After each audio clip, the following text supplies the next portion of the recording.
Okay, I'm back. The little bug, I have to put his picture in the post, I guess. But anyway, he looks like a little lightning bug. And I was sitting here. That's ugly. I don't like this little extra chin and all that showing. So let me get the camera up some. This is better. Now, those of you all who know me know that I am a storyteller. I've been saying that for years, that I have more stories than Mr. Cartier, is the one young man called him on Welcome Back, Cotter. And I really do. And over the years, I've told a lot of them. And depending on who's watching this, over the years, I probably have shared a lot of my stories with you all. And some of you all probably have heard the same story more than once. And depending on what I was going through at the time, if I was having some challenges, if I was hurting emotionally, spiritually, mentally, whatever, financially, physically, you probably got tired of hearing me tell the same story, because this is something, I wasn't going to say this, but this is good. This is good. Listen, you all, I want to share some of my story to help some of you all. We have to stop telling our story over and over and over again when it's a sad, bad, and mad, or broke, busted, and disgusted story. Because what happens, it doesn't edify us. It just makes us feel like, appear, or even be the victim and not the victor. But we are overcomers, you all, especially those of us who are believers. But sometimes we get stuck. I can remember several times in my life when I've gone through very, very, very hard challenges, especially when I went through the breakup of my long-term marriage, where at that time my ex-husband had been my best friend when we married him for so many years. That was a really hard time for me. And, long after he had moved on, I was still at home, stuck, depressed, sometimes not being able to get out of bed for a day or two, 3 at a time. And anybody that called or came by and spoke to me, they could say, "How you doing?" And I'd be, "Oh, he's gone, and he left." And I'm pretty sure they were thinking, "Huh? I asked how you were doing." And even if I said I'm doing okay, somehow, some way, I got around to him. That's enough of that story. Another time, I went through a great challenge in my new marriage. And I have a great husband. I love my husband. He has been so good to me and for me and all of that. But I had some other challenges, other people that were attached to him. I'm trying to tell this without trying to throw shade or anything like that. But this is going to help somebody. But there were some other people attached to him that for whatever reason were not happy for us. And so they kind of made it their business whenever they would be around to do and say things, especially one or two particular people. I'll say it like that. And so even though most of my in-laws, I like to call them my in-loves now, because that reminds me that they're my extended family, and I love them in spite of who they are, how they act, and all of that. Some of them I've learned to love from a distance. Some of them I've learned to love in spite of their shortcomings, faults, quirks, whatever. Just like I have mine, other people have theirs. So, but there was a time when it seemed like, to me, well, really it wasn't just a seemed like thing. It was, but I had to learn, and it took some time for me to realize that it was the enemy using them. And so because things bothered me that were said and done, the enemy made sure they were said and done a lot. Sometimes people are not even necessarily trying to necessarily do things to really hurt you. Sometimes they're just being who they are. And I found out since then that some of them are, well, all of us are just who we are, but some of what they were doing was just who they are. They didn't just do it to me. They did it to other people, to other family members, and all of that. But at the time, I didn't know. Okay, let me tell you this. This is one thing I learned from that. My husband and I didn't have a long courtship because I knew him from just watching him over the years, from where I was trying to say all this without saying too much, but I was able to really get to know some things about him before I really knew him, just watching from a distance, as he was me. And I mean, not just him, I watch everybody from a distance. When you're in people's environment, their space, you just naturally see people and you notice things. I said like that.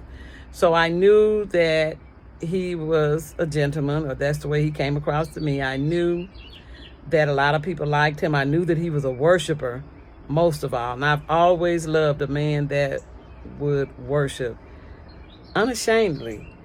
And my husband is like that. Those that know him, he's like right over 6 feet, has these long arms and these super big hands. And so when he's worshiping, because he's a demonstrative worshiper, you notice him.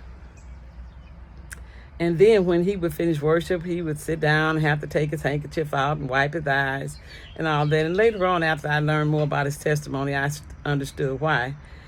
And that's another story that I'll tell at another time. But the thing about it is, as much as my husband loves me, and I believe he does, he's a different kind of person. He's not like me. I'm real big on respect.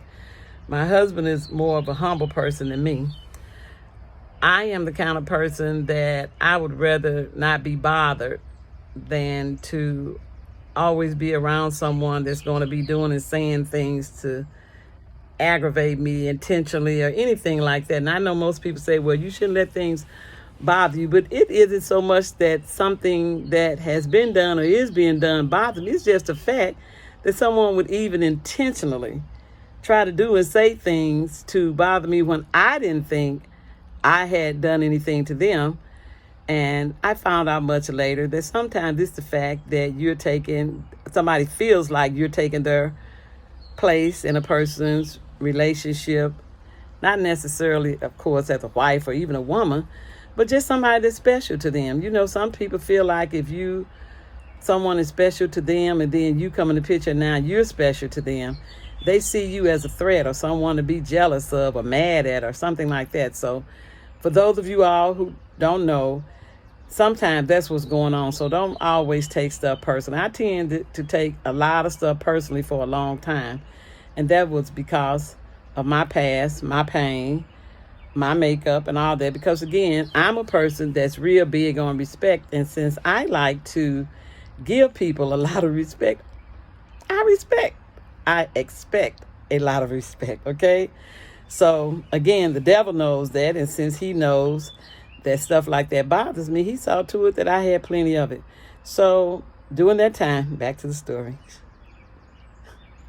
During that time, when certain people, especially people I felt like I could really talk to, would call and ask me how they were doing, I would sometimes have to, most of the time, let me be completely transparent. Most of the time, I would have to share with them some of the latest episode or whatever has happened. Now, sometimes the same stuff that I'd already shared. I was stuck, you all. And I realized that much later. And then I was embarrassed that I even allowed a lot of things to happen that even led up to that. Because at the end of the day, yes, my husband was always, we were engaged by then. And he was always saying, well, babe, can you just ignore that? They don't mean any harm and they're just like that. They do everybody like that. And he's like that. Somebody can go off on him and say different stuff and all that. And when he sees him again, or even when they get through, I love you, man. Or, he's, okay. Me, you do some of that stuff to me and I'm through with you. I don't want to be bothered with you, especially if you don't apologize. And I know I'm all over the place, but let me tell you something about this. I had to learn, and this is what helped me to forgive a lot of people. This video ought to be about forgiveness too. Forgive me, little bug, because he's still laying down there. I'm so sorry. Okay. I was raised spiritually, and not that anybody was always telling me this. I just came to believe it in what I read and what I saw, what I heard. I put all that together to mean that if I had really forgiven someone, I had to try to reconcile the relationship to restore the relationship to what it was before the conflict or before the offense came. And sometimes I got hurt over and over again. I may have even hurt people over and over again. I know that I've hurt people too, because for a long time I hurt for a lot of different reasons. And hurting people tend to hurt other people, even those we love. We all know that, right? So we have to remember that. So the thing about it is that I did not want to go around certain people and be exposed to certain people and their attitudes. And even when I knew it wasn't about me, I just didn't want. I've been through enough of that in my lifetime. But because my sweetheart would always beg me to come or would always beg me to go, and I would always tell him, you don't even know how to. I don't want to throw my baby under the bus, but I will say this. I would say, you don't even know how to speak up for yourself, so I know you're not going to speak up for me. And I'm trying to stay in character and not lose my temper, because I know how to back people up off me. I've been saved all my life, and even since I've been saved, I haven't been delivered and healed from everything. I understand that now, and I can admit that, so for anybody that feels like, I knew it. Yes, you knew it, and you were right. God bless you. You want a star on your paper. I'm sorry, I'm being funny, you all, being facetious. But my husband would always want me to go with him everywhere he went after we got engaged, especially. And once we got married, it was like if I wouldn't go, he wouldn't go. So I went a lot of places so he would go. I was so happy for my husband, and I'm a family-oriented person. So just like he always went to my family functions with me, I wanted to go with him. But then things that I felt I should not have had to even address, he couldn't, or whatever. And so to keep from embarrassing him or going off, as they say, or for whatever reason, I didn't want people to feel like, I had to get delivered from this too. I don't want people to feel like, and I don't want people to think. So that's why I exposed myself to a lot of stuff, because I didn't want people to think, she just came around until she got him. And now, she doesn't come around anymore. Or I didn't want people to be able to say, she acted so nice until she got him. Now look how she's acting. All that kind of stuff. I didn't want people to think. God had to deliver me from people, and he's had to deliver me more than once. But guess what? Then he had to deliver me from myself, because I was the one. Sometimes people probably weren't even thinking some things. I'm not talking about these people, because they were being who they were, but some of them were doing just what they intended to do. But here's the thing. I had to learn how to admit that if nothing bothered anyone else, it bothered me. And instead of feeling like I had to keep subjecting myself to some things, I learned how to stand up for myself. I learned how to talk to my husband about some things, but I also learned how to talk to some other people.